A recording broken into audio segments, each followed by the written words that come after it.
Hello everyone, welcome to Talk and Mock. Before analyzing this session, please do subscribe and click the bell icon without fail. For more details, you can go for an Academy Plus subscription. By joining our Talk and Mock Telegram group, you will get updates and PDFs. For further details, please contact Mr. Naresh sir. Good evening everyone. Today we are going to see the editorial section of today's newspaper, 22nd August 2020. இந்த எடிட்டோரியலில் எதை பற்றி discuss பண்ணியிருக்காங்க அப்படின்னா ஒரு international politics பற்றி, அதாவது American politics பற்றி. இந்த எடிட்டோரியலில் எப்படி கொடுத்துருக்காங்கன்றதை பார்க்குறதுக்கு முன்னாடி அமெரிக்கன் பாலிட்டிக்ஸோட அவுட்லைன் நான் உங்களுக்கு சொல்லிடுறேன். இந்த எடிட்டோரியலில் எதை பற்றி பேசியிருக்காங்க அப்படின்றதையும் நான் உங்களுக்கு சொல்லிடுறேன். அமெரிக்கன் பாலிட்டிக்ஸ் அப்படின்னு பார்த்தோன்னா அது ஒரு பை பார்ட்டி சிஸ்டம். பை பார்ட்டின்னா ரெண்டு பார்ட்டிஸ் மட்டும் இருப்பாங்க. ஒன்று ரிப்பப்ளிகன், இன்னொருத்தவங்க டெமோக்ராட்டிக் பார்ட்டி. ரிப்பப்ளிக்கன் பார்ட்டியை சேர்ந்தவர் தான் டொனால்ட் ட்ரம்ப். டெமோக்ராட்டிக் பார்ட்டியை சேர்ந்தவர் ஜியோ பைடன். ஸோ இந்த எடிட்டோரியலில் எதை பற்றி டிஸ்கஸ் பண்ணியிருக்காங்க அப்படின்னா, ஆகஸ்ட் 17லேருந்து 20 வரையும் ஒரு கன்வென்ஷனல் மீட்டிங், ஒரு மாநாடு நடந்திருக்கு. எதை பற்றின மாநாடு அப்படின்னா, அடுத்த பிரசிடென்ஷியல் எலெக்ஷன் வரப்போகுது 2020. அடுத்த தேர்தலில் யார் நிற்க போகிறா, யார் நாமினியாக வரப்போகிறா அப்படின்றத பற்றின ஒரு மாநாடு தான் நடந்திருக்கு.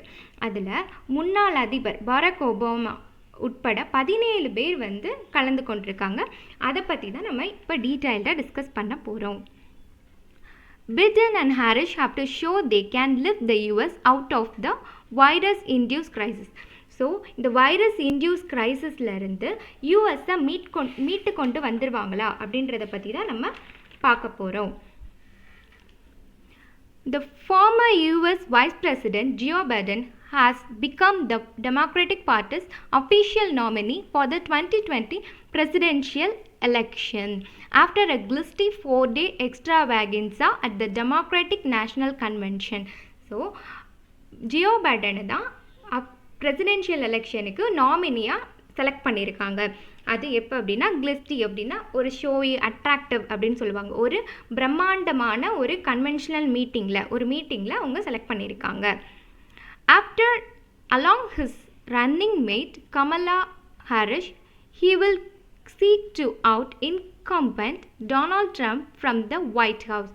ஸோ வெள்ளை மாளிகையிலேருந்து டொனால்ட் ட்ரம்ப்பை வெளியே ஏற்றிட்டு இவங்க அரியணையில் ஏறணுன்றதை பற்றின எலெக்ஷன் பற்றி தான் இதில் கொடுத்துருக்காங்க. இன்கம்பென்ட் அப்படின்னா இப்போ ஆக்டிங்கில் ஒரு பொசிஷனில் இருக்கிற ஒருத்தரை தான் இன்கம்பென்ட், அதாவது ரெப்ரசன்டேட்டிவ்னு கூட சொல்லலாம். If he does so, an array of remedial policy action will be required from an earlier stage to lift the US up from the economic destruction caused by the ongoing COVID pandemic. So இவர் மீட்டெடுக்கணும், economic crisis, அதாவது பொருளாதார சரிவிலிருந்து அமெரிக்காவை மீட்டெடுக்கணும் அப்படின்னா இவர் முன்கூட்டியாகவே நிறையா தீர்வு நடவடிக்கைகளை பற்றி இவருக்கு ஆக்ஷன் எடுக்க தெரிஞ்சிருக்கணும். அப்போனா மட்டும்தான் இந்த பொருளாதாரத்தை சரி பண்ண முடியும் அப்படின்னு சொல்லியிருக்காங்க. இந்த பேசேஜோட வெக்காபுலரிஸ் என்ன அப்படின்னா, கிளிஸ்டி அப்படின்னா ஷோயி இல்லைன்னா அட்ராக்டிவ், கன்வென்ஷன் அப்படின்னா meeting, a large meeting of the member of a profession or political party etcetera. Incumbent அப்படின்னா representative, a person who is currently in an official position. Destruction, the action of destroying something. He will need to urgently attend to a series of controversies and setbacks. So இது மட்டும் இல்லாமல் அவர் அடுக்கடுக்கான controversies, முரண்பாடுகளை அவர் face பண்ண வேண்டியது இருக்கும். செட்பேக்ஸ்னால் தடைகள் face பண்ண வேண்டியது இருக்கும். Some with international repercussion. So international லெவலில் நடந்த பின்விளைவுகள் இதெல்லாத்தையுமே சந்திக்க வேண்டியது இருக்கும். That the Trump administration has become enmeshed in. Trump administration எதெல்லாம் மாட்டிகிட்ருக்கோ அதிலிருந்து அந்த விஷயங்களை சந்திக்க வேண்டியது இருக்கும். Does Mr. Biden possess the political personal charisma and party mandate to do so? இந்த பொலிட்டிக்கல் ஹேப்ட் அப்படின்னா வெயிட் ஆஃப் சம்மன், அதாவது ஒரு விஷயத்தை மீட்டெடுக்கிறதுக்குரிய ஒரு ஆளுமை. பர்சனல் கரிஷ்மா அப்படின்னா peoples attraction.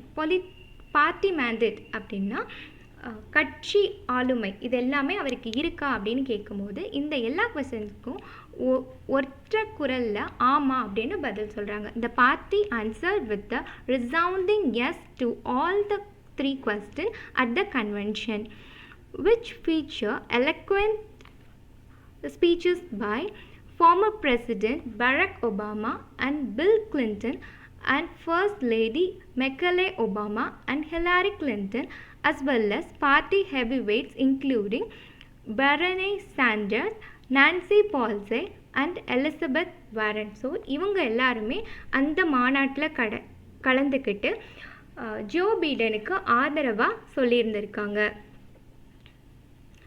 While a fewer young democratic leaders are featured too. So சில young generation democratic leaders வந்து அந்த மாநாட்டில் பார்ட்டிசிபேட் பண்ணியிருக்காங்க. The convention left little doubt that the old guard was still running the show. So இந்த கன்வென்ஷனில் young leaders வர்றதுக்கு ரொம்ப கம்மியான வாய்ப்புகளே இருக்குது. லிட்டில் டவுட்னா வாய்ப்புகள் ரொம்ப கம்மியாக இருக்குது அப்படின்னு சொல்கிறாங்க. Even if it was seeking to vote the next generation of voters. Next generation of voters face பண்ணி இது இருந்தாலும் ஓல்ட் காட்ஸ் தான் இனிமேல் இந்த பார்ட்டியை வழிநடத்திட்டு போக போகிறாங்க அப்படின்ற மாதிரி சொல்லியிருக்காங்க. Within the framework of an altered political reality. So ஒரு பொலிட்டிக்கல் ரியாலிட்டியில் ஒரு மாற்று அரசியல் எதுவும் இந்த எலெக்ஷனில் எதிர்பார்க்காத முடியாத மாதிரி ஒரு ஃப்ரேம் ஒர்க்காக இந்த கன்வென்ஷன் இந்த மீட்டிங் நடந்திருக்கு. வெக்காபுலரிஸ் பார்த்துடலாம். Repercussion, an unpleasant effect or result of something you do. Enmesh, caught up or entangle. Haft, lift, carry. Charisma, attractive, a powerful person, quality that some people have to attract and influence other people. Party mandate, an authoritative command. So இந்த vocabularies கொஞ்சம் பார்த்துக்கோங்க. At the heart of the reality stands Mr. Trump, wobbling as he scored lower than Mr. Biden in the opinion poll. So கருத்து கணிப்பு நடத்தும் போது பெரும்பாலும் Trump பின்தங்கியே காணப்படுறாரு. Wobbling அப்படின்னா not steady, ஒரு ஸ்டேபிளான பார்ட்டியாக அவரோட பார்ட்டி இல்லை அப்படின்னு சொல்கிறாங்க. Mostly for his buckling response to the pandemic. So buckling அப்படின்னா ஃபெயில் டு டூ சம்திங். அவர் சரியான ரெஸ்பான்ஸ் இந்த பெருந்தொற்றுக்கு கொடுக்காததே இதற்கு காரணம். இட் ரிலக்டன்ட்லி த்ரோ பஞ்சஸ் ஆன் மேல் இன் voting and appealing to the silent majority that Mr. Biden, if elected, would hike taxes on Americans by $4 trillion, eviscerate the Second Amendment, expand sanctuary cities and end fossil fuels. So அடுக்கடுக்கான குற்றச்சாட்டுகளை அவர் வச்சுட்டே இருக்காரு. ரிலக்டன்ட்லி அப்படின்னா இடைவிடாமல் குற்றம் சாட்டிக்கிட்டே இருக்காரு. இப்போ பீடன் elect ஆனார் அப்படின்னா அமெரிக்கன்ஸ்க்கு டாக்ஸஸ் வந்து ஹைக் அப்படின்னா ஹை பண்ணுவாங்க அப்படின்னும், எவிஸ்கிரிகேட் அப்படின்னா அமெண்ட்மெண்ட் அப்படின்னா திருத்தம், சட்ட திருத்தம்னு சொல்லுவாங்க இல்லையா, அந்த செகண்ட் சட்ட திருத்தம் இது எல்லாத்தையுமே அவர் எவாஸ்கிரியேட் அப்படின்னா ரிமூவ் பண்ணிடுவார் அப்படின்னு சொல்கிறாங்க. இன்னும் பல expand century cities and N Fasal fuels இந்த மாதிரி அதிகமான கருத்தை வந்து முன் வச்சுட்டே இருக்கார்.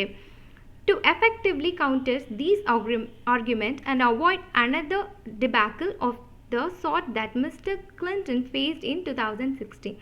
Mr. Biden and Mr. Harris need show only one thing, that they can save the US economy and repair the country's standing with the rest of the world. So இதுக்கு முன்னாடி கிளின்டன் 2016 தோற்கடிக்கப்பட்டார். இதை தடுக்கணும் அப்படின்னா மிஸ்டர் பீடனும் மிஸ் ஹாரிஸ் இவங்களும் 2 பேரும் சேர்ந்து என்ன பண்ணணும் அப்படின்னா யூஎஸ் எக்கனாமியை வந்து சேவ் பண்ணணும், அவங்க திரும்பி மீட் எடுக்கணும் அப்படின்னு சொல்கிறாங்க.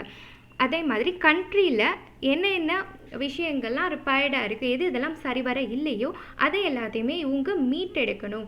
அந்த நம்மளோட வேர்ல்டில் அமெரிக்கா ஒரு பெரிய பொசிஷனில் இருந்திருக்கு.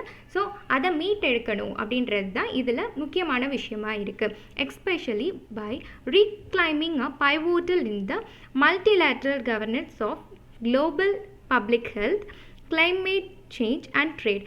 ஸோ பப்ளிக் ஹெல்த்துக்கு கிளைமேட் சேஞ்ச் அண்ட் ட்ரேட்க்கு வந்து அதிகமான இம்பார்ட்டன்ஸ் கொடுக்கணும் அப்படின்னு சொல்கிறாங்க. ரீக்ளைமிங் அப்படின்னா திரும்ப பெறுறது.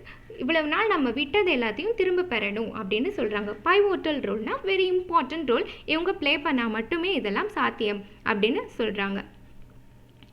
Wobbling not steady, buckling fail to do, relentlessly, unceasingly, intense and harsh way. ஒரு விஷயத்தை வந்து இடைவிடாமல் ஹார்ஷ் வேல இது தப்புன்னு தெரிவிச்சுட்டே இருக்கிறது. எவஸ்கிரிகேட் அப்படின்னா to remove, debacle failure, reclaiming set back something that has been lost or taken away. Pivotal important. Whether the democratic basking in the self-congratulatory afterglow of the conventional and reaffirming their commitment to the liberal values. So, democratic parties வந்து அவங்க basking அப்படின்னா அவங்க இதில் மட்டும் satisfy ஆகிடாமல் அவங்களோட அந்த கண்டிப்பாக நம்மளுக்கு வெற்றி இருக்கும் அப்படின்ற அந்த பப்ளிக் அட்ராக்ஷனை பெற்றுட்டோம் அப்படின்ற சாட்டிஸ்ஃபேக்ஷன் வந்துடாமல் அவங்க சொன்ன கருத்துக்களை வந்து அவங்க நிறைவேற்றுறதுக்கு முற்படணும் அப்படின்னு சொல்லியிருக்காங்க. ரீஅஃபர்மிங் அப்படின்னா அஃபர்ம் பண்ணுறது, மீட்டு அவங்க கொடுத்த உறுதிப்பாடுகளை வந்து உறுதிப்படுத்துறது தான் ரீஅஃபர்மிங்.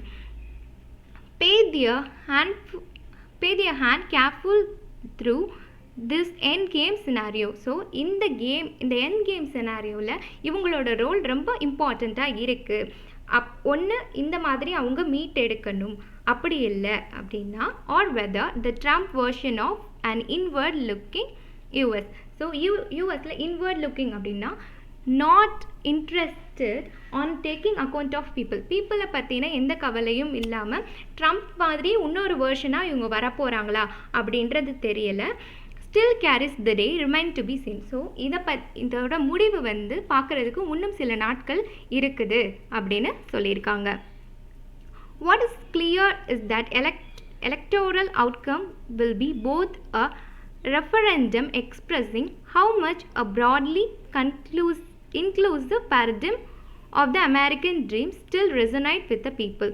ஸோ இந்த எலெக்ஷன் மூலமாக தான் அவங்களுக்கு ஒரு தீர்வு தெரியும். ரெஃபரண்டம் அப்படின்னா எலெக்ஷன், இன்க்ளூசிவ் பேரடைம் அப்படின்னா ஓவராலாக அமெரிக்கன் மாடல் என்ன அப்படின்றது இந்த எலெக்ஷன் மூலமாக தெரியும்.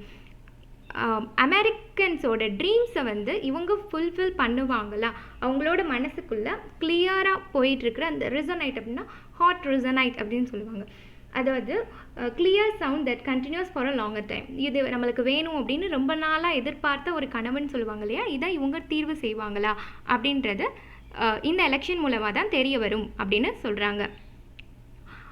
And a single of degree of openness that will tolerate towards the people of other nation, Mr. Biden will have to bring his A game to the final lap.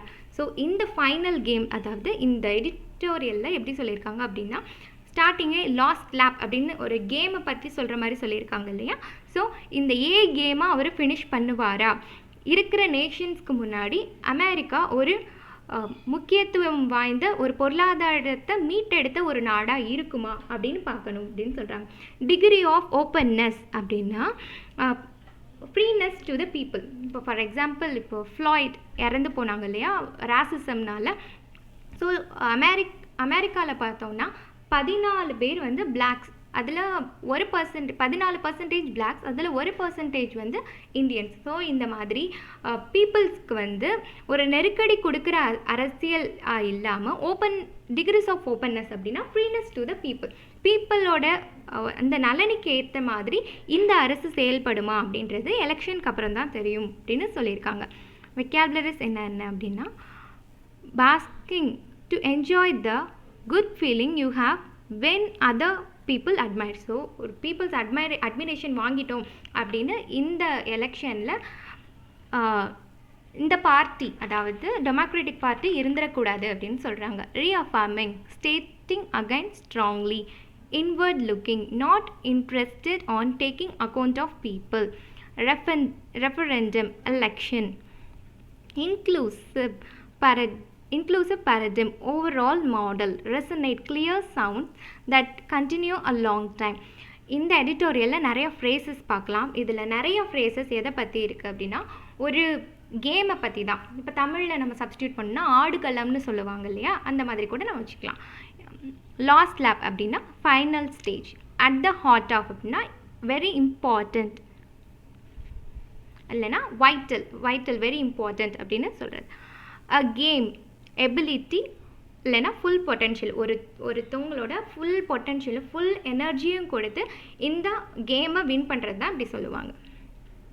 இந்த tone of the editorial என்ன அப்படின்னா diplomatic. So இவங்களுக்கும் சார்பாக பேசாமல், democratic சார்பாகவும் பேசாமல், republic சார்பாகவும் பேசாமல் டிப்ளமேட்டிக்காக எடிட்டர் இந்த எடிட்டோரியலை ஃபினிஷ் பண்ணியிருக்காங்க.